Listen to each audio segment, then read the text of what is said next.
from the presentation, so I have to go boop, boop, boop over here. So this is a little girl, a 2-year-old girl, that was diagnosed with the CLN1 version of Batten's disease, and she lives in Brookings. Couple near Brookings is still processing some heartbreaking news following a scary medical diagnosis for their 2-year-old girl. However, they say the amount of support they've received has been overwhelming and helped them through this tough time. In tonight's Eye on KELOLAND, Carter Schmidt shows us how a community has rallied around the Murfield family after a terminal diagnosis left them devastated. Little Sloan Murfield is described by mom and dad as being sassy. For being 2 years old, she definitely has a lot of spunk, but she's also very sweet. She's always loved to just kind of hang out. When Sloan was around 18 months old, they noticed something was off. Heather and I started to see some regression going on with her. We were saying a couple words, saying uh-oh and daddy, and then she was starting to pull herself up, not quite walking yet, but was starting to develop some of those skills. But around 18 months, Heather and I started to see some of them start deteriorating. They went to their local pediatrician, met with specialists, and did a variety of tests, including one for genetics. They've been trying to find answers since May of last year. Last Friday, we were informed that she was diagnosed with Batten disease, and then specifically CLN1 infantile Batten. It was devastating. It took us by surprise. It's not something we were expecting or had even heard of. They told us it was Batten's disease. They asked us if we had any questions, and at that time, we didn't even know what to ask. They have learned more and more about the rare genetic disease since then. Certain enzyme that she's unable to produce herself, and so what it does is the brain ends up attacking itself. They learn from doctors that as Sloan grows older, she'll start to lose more and more of her daily skills and abilities. They don't expect her ever to be able to walk or talk, and then slowly she's going to lose the ability to swallow, feed herself, and we learned that it was a fatal diagnosis. We can never be specific, or we haven't found out like a certain timeline yet, but 10 years old seems to be about the longest that they've seen anybody live with this specific diagnosis. Once we got that diagnosis, learning that it's terminal, I mean, it shook us to the core. She's 2 years old. We've had 2 years with her. One of them has been a struggle as we've gone. But I mean, we're taking it all in stride. After this devastating news, they say spending more time together is a priority. Now we're focusing on how we can give her the best possible life we can in the time that we do get to have with her. And then on top of that is just enjoying each other, being with each other. I'm not going to play the whole thing. Yeah, so you can see that this video was filmed in January, and so they went in May, so it took them that long before they got a diagnosis.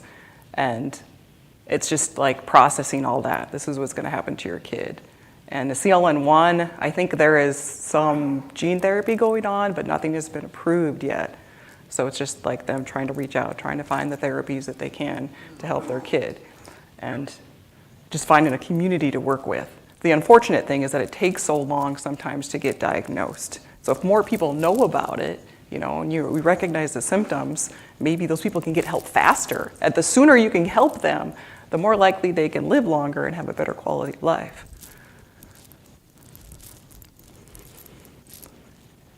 Let me escape that, go over here. So that was Sloan. I think they're doing, she's still alive. I think they went to, what's the thing called, where they, Make-A-Wish. They did the Make-A-Wish Foundation. I think that's the most recent thing I saw on them. So the other disorder that we work with is neurofibromatosis. So this one, it's sad, but people can, you know, live a long life. But it is a pediatric neurological disease. So most of the time, kids are the ones that get diagnosed with NF1. It's 1 in 2,500 births, so it's not as prevalent as Batten's disease. It also is, the sad thing about this is that tumors grow, and sometimes they grow deep, like in some of the around nerves, and sometimes those are really super painful. Sometimes you just have a bunch of tumors that aren't necessarily painful, but it's embarrassing to have all these tumors all over your face and body that can cause you to have really difficulties with your self-esteem. And they also have these cafe au lait spots, which are like big birthmarks. So also another thing that might make you self-conscious to have tumors and brown spots all over your body. And about 50% of these individuals with NF1 have learning disabilities. So you can see this is a commonality in all these neurological diseases. And so now you have weird spots, you have bumps all over your face, and you have learning disabilities. So one of the things that happens, you might live a long life, but some people commit suicide because they just can't take, the pressure of trying to be normal when you don't look normal. So what can we do to kind of normalize this in society? Yes, you look a little different, but you're still an important human being. And the Children's Tumor Foundation, so people that have neurofibromatosis, thankfully, they do have a really good foundation that people gather together. They have an annual meeting. There's research presented. They give out money for people to do research. So if you do have neurofibromatosis, and there's like 3 different variants, if you can get into that community, maybe you can feel at least like there's other people like you. Not that, it's still devastating, but at least you can find a friend. So this is what those cutaneous tumors look like. And some people have those all over their body, and they'll have it on their face and their arms, and it's just, some of them are really big too. So unlike Batten's disease, neurofibromatosis has a couple different inheritance patterns. So you can see here the affected parent, the B allele, is the affected one, but the mom doesn't have any affected alleles. So the dad can pass, in this case, the dad can pass the affected allele onto the offspring. So at least 50% of the kids could have NF1, as you can see there. And NF1 is interesting because if you carry the allele, you're going to have the disease, but you get a second hit in your body cells. So some people, it's very heterozygous. So some people might just have learning disabilities. Some people might have, a lot of tumors. It's very variable. So somebody might look normal, but they still have NF1, and they probably are going to have some type of learning disabilities. So even if, you may not have the same appearance, you still kind of have some of the symptoms of NF1. So 50% of these cases are inherited from their parents. And 50% of kids it's like a de novo mutation is what it's called. It just arises. The NF1 gene mutates a lot. It's just one of those genes that has a lot of mutations. So even if your parents don't have it, you might still get NF1. I think there's still some genetic pattern to it, but in your small family, you could pick it up and pass it on to your kids. So it is a possibility. And in Yankton, South Dakota, there is a little boy. We have an NF1 walk in Sioux Falls. This is Naomi, who does a lot of the organization of the walk, and her son Weston has NF1. He's really cute. The video shows him talking about stuff. They have a lot of, I think Weston has a lot of digestive issues. I've seen that he's been hospitalized just for I don't know if he's having difficulty digesting. I'd have to look more into that, but he's been hospitalized a couple times this year, just, trying to keep him nourished. And I don't know how that NF1 affects his ability to be malnourished, but it's something that he's definitely working with. Okay, I'm gonna start this. And tonight we look at a rare complex disease known as NF. It affects about 4 million people around the world with no cure. And tonight's Healthbeat 4, Taylor Deckert shares the story of a child in Yankton learning to live life to the fullest despite having the rare disease. Meet Weston, a 9-year-old who lives in Yankton, South Dakota, currently living with NF. NF is short for neurofibromatosis. Weston has neurofibromatosis type 1, and it causes tumors to grow anywhere on the body on a nerve, so anywhere in the body. Even the Yes. back or the front, the Yep. side, the head. His mom, Naomi Kucha, says Weston is thriving being a kid, but with some side effects. Learning to see. Yep, learning difficulties. He has some speech problems. It can cause bone abnormalities, where the bowing of your tibia is usually what happens. His body is covered in cafe latte spots, which are like birthmarks. They're just larger, and then he's got probably anywhere from 60 to 80 of them all over his body. She started to notice the onset of the disease in him at a young age. Doctors were unsure of it at first. I was diagnosed with it when I was 3. Yeah, but we first noticed the spot when he was 12 months. Doctor was like, oh, it's just a birthmark, it's fine. And then 2 years later, he was diagnosed. We did genetic testing. Weston is a part of the Children Tumor Foundation's Shine a Light, and his mom created the NF chapter of South Dakota. Not the only one who, and there are more people out there. The overall goal is to raise awareness, fund research, connect those with the disease, and better the lives of those living with NF like Weston. Most of the money that is raised goes to research, and that research is really needed right now to help us get drugs for tumors, for helping them stay small, things like that, and then also for a cure, because we also need that as well. Help donate money to scientists because they can make a cure. Reporting in Yankton, South Dakota, Taylor Deckert, KTIV News 4. So similar story as to Sloan. The mom, Naomi, went to the doctor and said, he's got these weird, spots, and the doctor's like, oh, don't worry about it. So what if they had diagnosed that earlier? Could they have helped him reduce his learning disabilities?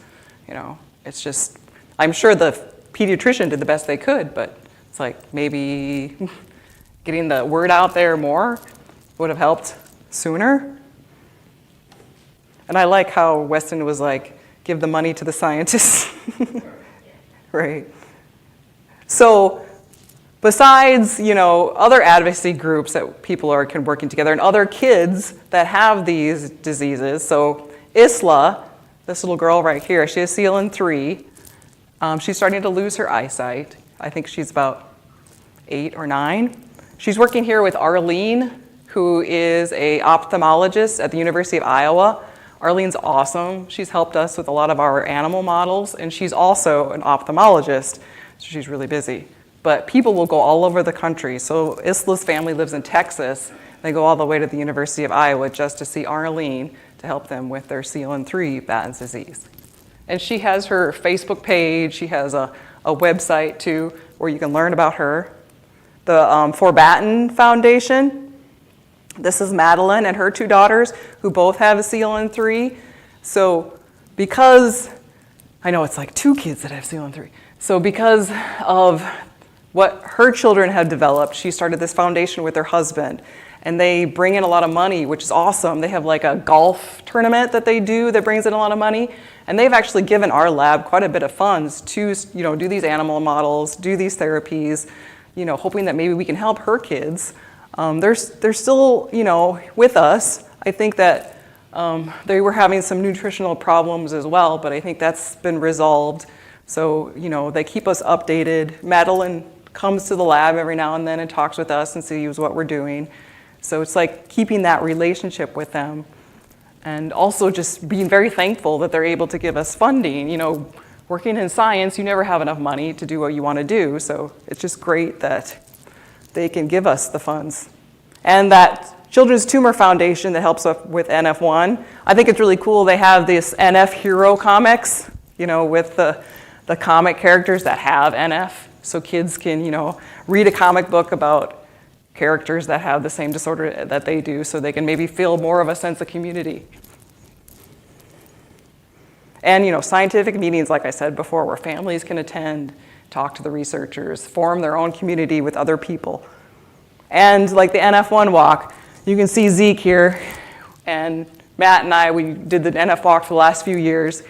They have that every September where a bunch of people gather together. They're, trying to raise money. They have a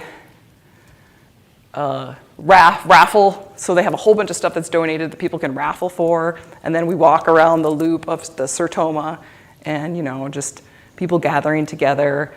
and various community members donating for this NF1 community. So there's things that are going on in Sioux Falls that are at least trying to rally up people so that they can be aware of what's happening. So that was advocacy, that was community. What's the biology of this whole thing? So our job at the Weimer Lab is to create these animal models. We have mouse models and pig models, and I was the pig person, so I did all the pig stuff.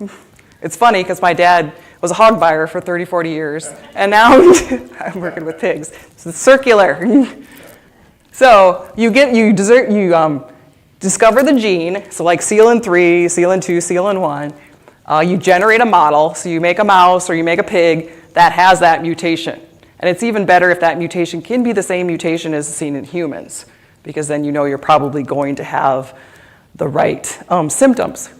You do disease characterization, so we're like, does that animal act like a person would? Does it have weird walking gait? Does it not able to remember things? Like, that's our learning difficulty with animals. And once you have a really good model, then you can test therapies on that model, and then hopefully those therapies go to clinical trials, and then people can use them. It's a very, very long process. But in our lab, we try to do things multiple times. So we'll do like a pig model, then we'll do a mouse model, and then we'll do some cell models. So we're trying to do multiple things at the same time so that we can get this done faster. So pigs, you don't think about pigs as being animal models, but they have a lot of characteristics that are very similar to humans. Like the heart is almost the same in a pig as it is in a human, and their brain is very similar to ours too. So I like this cartoon. Congratulations, you're still in the running to be America's next top mouse model. All right, that's cute. So when you're making an animal model, you have to test it. So this 3, 6, 9, 12, 15, and 18, you're doing a longitudinal study, and you want to make sure you're doing it at a certain interval. This was for CLN2, so remember, kids can get this at 18 months and probably die around when they're a teenager. So you want to start really early in a pig life too to test this. So we started, watching pigs at 3 months of age. So these are CLN2 pigs. They have the mutation that is seen in patients. So the pig farm, or the people we actually work with, Precigen Exemplar, they make the pigs. My job was to go out to the pig farm, watch the pigs, run the pigs through behavioral testing, kill the pigs, take their tissues back to the lab, and study their tissues. So somebody watched those pigs once a month, recorded, does this pig have walking difficulties? Is this pig running into walls because it's getting blind? So they would do that once a month. And then I would go in and I would scan their eyes. So is there signs that show that their eyes are failing, like they are going blind? And then we would run a T-maze on the animals. So they would have it's essentially just it's a T. So you put food on one end, and are they able to remember which side the food is? And if they don't, maybe that's a sign that they're forgetting, that they're, having some memory decline. And then once the pig was killed, they took the brain out, which was a long process because they have a big skull. Took the brain, and then we look at the cells of the brain. So are they accumulating that material that causes the cells to die? Are the other cells becoming more activated because the neurons are dying? And do we see cortical atrophy, or are the regions of the brains that are getting smaller as the neurons are dying? So all of these things together to show that yes, this particular model is a good model. It looks like what happens in patients, so we can test therapies on it. So this is your quiz time to learn.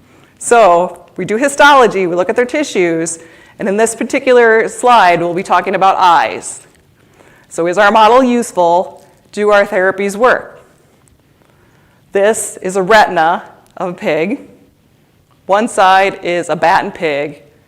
One side is a wild-type pig or a normal pig. And this is a 4-year-old pig. So this is the layers of the retina. So when you think of a retina, here's the eye. The retina is kind of in the back where all the blood vessels are. It's very thin, but if you slice an eye you can start to see the layers. So the pink and purple layers all correspond to specific layers of the retina. And if you were going to consider a battened animal or an animal with Batten's disease that's losing its vision, do you think that the Batten animal is on the right or the left as you face it? How many for right? Yeah. Right? Is that a good consensus? We agree? Why do we think that?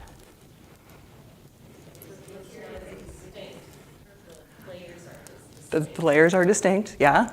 Are we missing anything on that right side? The bottom layer, exactly. So this is the photoreceptor layer. This is a normal pig. Here, I'll put my thing. Normal pig, it's got that photoreceptor layer. Batten pig is completely losing that particular layer. That's really important. Your photoreceptors have your cones and rods where you can identify light and dark. So if you don't have that, you're obviously going to go blind. It took a long time. It took 4 years before we had that phenotype, but it's awesome because no other mouse model has been able to show that, but the pig model does. It shows this particular characteristic. Okay, another quiz. So this is a brain. This is a human brain. We look at different regions of the brain because some, your brain, part of the brain is for learning, one part of the brain is for trying to think. Yes, is good. The medulla oblongata is for breathing. So they all have different regions, different functions. So we want to kind of focus on those regions like the hippocampus because that's for learning and memory. So that's what we look at, is that region affected. We look at the frontal cortex because that's also for learning and memory. So in this diagram, the dark purple edges indicate the cortex, while the non-purpley areas are like the inner part of the brain, the medulla. So one technique that we can do, we can identify proteins just by looking at tissues. So we stain the tissue and it turns brown, indicating that the protein is there. So this is a cortex. That purple area is now brown. This is a pig cortex. So remembering that the Batten's disease individuals have less neurons. And remember that the Batten's disease individuals have a atrophied cortex. And the brown on this is indicating all the neurons, is indicating the width of the cortex as well. So would you say, I switched it up on you, would you say the Batten pig is on the left or the right? Is that the consensus? Left, everybody? Agrees? Yeah? All right, ding, ding, ding, ding, ding, ding. You got an A. Right, so why do you think that's the Batten pig? It's thinner? Yeah? Yes. Do you see less cells? Maybe? So there's a lot, they're dense in this area right here, but the cortex starts right here. So what's happening to all these guys? Where do they go? They're not there. They're probably dead. I actually had to measure, draw a rectangle and see, how many cells were in each layer. And it's hard to you have to guesstimate the layers on a pig because nobody's, put into detail what's going on with the pig. But you can definitely see that there's a lot less cells in that most inner layer. This is the inner layer, and that's the outside of the brain out there. And this was a CLN2 pig, so this was an 18-month-old pig. So it doesn't take very long for these pigs to be affected, which is good for the pig model because it's matching what we see in the kids. So this particular pig model was awesome. We're trying different therapies on this pig model to see how well we can prevent this from happening. And then maybe we can take that over into clinical trials. So there's different therapies that are going on. I mean, like I said, gene therapy, where they're putting in a virus in a person and that changes the gene of the person to produce a different protein. we're doing that with our mice models. We haven't done any gene therapy with the pigs. This enzyme replacement therapy is the only treatment that's approved for Batten's disease. So unfortunately, there's only one treatment that's been approved so far, and it's only in people that have CLN2. So they take this enzyme to replace what they don't have. And I think they have to do multiple, treatments as long as they live. There is one phase 1 clinical trial for CLN2 for gene therapy, but it's showing success, but it hasn't been approved yet. And we're doing some modulation therapies in the pigs where we're injecting a small molecule into the eye, and that will prevent exon skipping.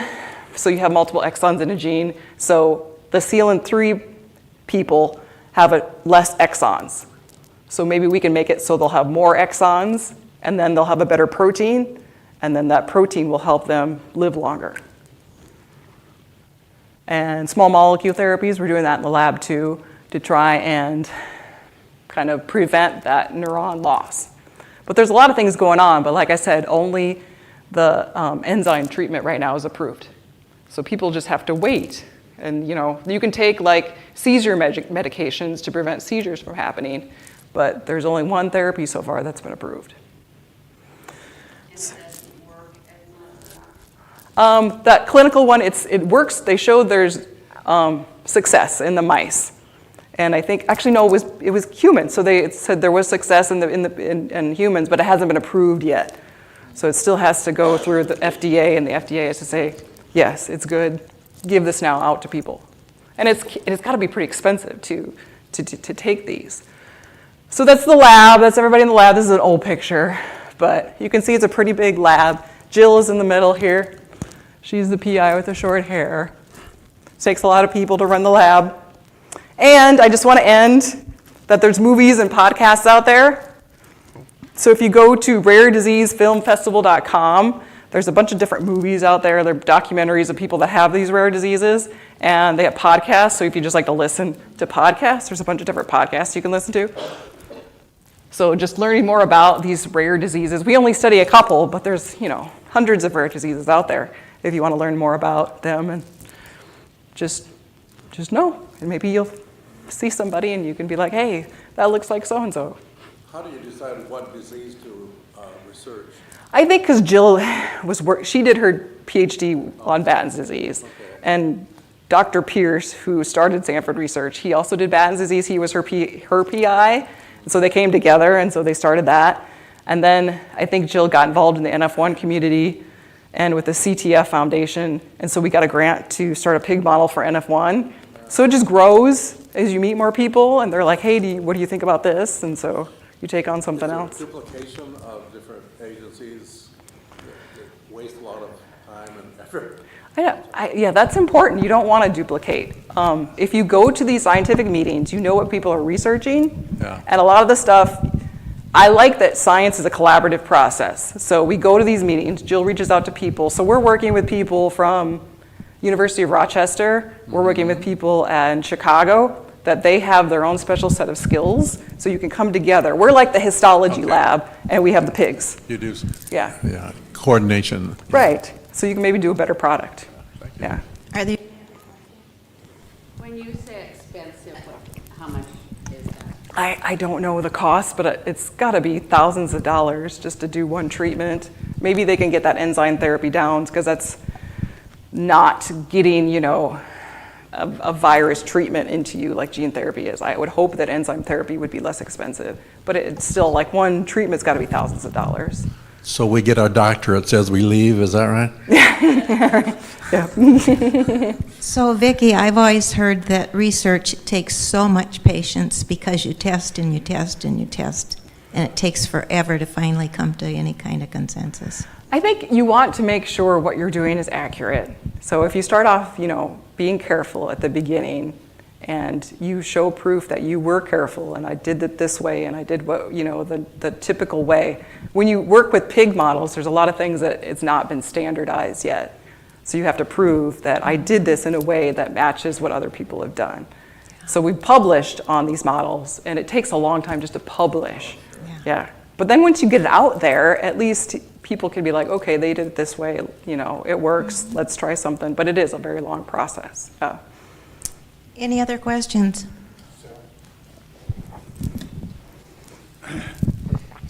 Vicki, in this Batten disease, so the peds get this terminal, essentially it's a terminal Yeah. report. Do most of those peds end up in a care facility, or have you got any I mean, it's got to be really tough to try to take care of them at home. Right. I think that they do both. I think a lot of the parents just have to stay home with their kid. I mean, even Madeline, who's got the 2 daughters, you know, I think they have to go back and forth between her and her husband and stay home. And they probably go to a special school because I think they're still mobile and they can go. But yeah, maybe they can take them to hospice. Yeah, it would be very hard. Yeah, when you have your own kids, you're like, man, that's hard. Anyone else? Okay. All right. Oh, okay. Sorry. I know they're working on the pediatric diabetes. Are you involved yeah. in that at all? No, I'm not, but that is they have some clinical trials right now going on with pediatric diabetes. So if you know kids that want to like sign up for it, I think they're looking for like 5, 6 up to, well, you got to like start it at like 5 or 6. So they do need like normal kids too to join in so that they can have a control. So if you have like a kid who has a history of like Crohn's disease in their family, you can also sign up for the trial. But I think they also just need like everyday regular kids to sign up for the trial. We signed our kid up for it, but he doesn't want to get his blood drawn. But so they do have to get some, you know, either poke their finger or get blood drawn for the trial. But it is, yeah, exciting. It's on. If you go to Sanford Research, Kurt, can't remember Kurt's last name, but he's a physician that also works in research, and he's got that clinical trial going on right now. But yeah, thanks for bringing that up. Yeah. So hopefully it'll help prevent, you know, type 1 diabetes in kids. All right? Yeah. Yeah, thank you. Thank you so much, do Vicki. you have a question? So your lab is just one of many at Sanford? Yes, there's many labs at Sanford. We are the only one that works on, well, there's other, no, we're the only one that does Batten's disease, but there's other like neurological diseases that other labs work on, so we kind of all help each other, like, have you tried this technique? But there's also a cancer lab, there's the diabetes research, there's like a maternal health research with diabetes. If you go to Google Sanford Research, it'll show you all the different labs too. Wow. Yeah, and they have, if you have any college-age friends, they have a SPUR program that they take high school kids and college kids, and they come in during the summer, and I think they pay them too, so you can do research in the lab to see if that's something that you want to do. So that's my soapbox for that program. Yeah. It's really interesting. Yeah. I'm going to turn my thing off. So thanks, everybody.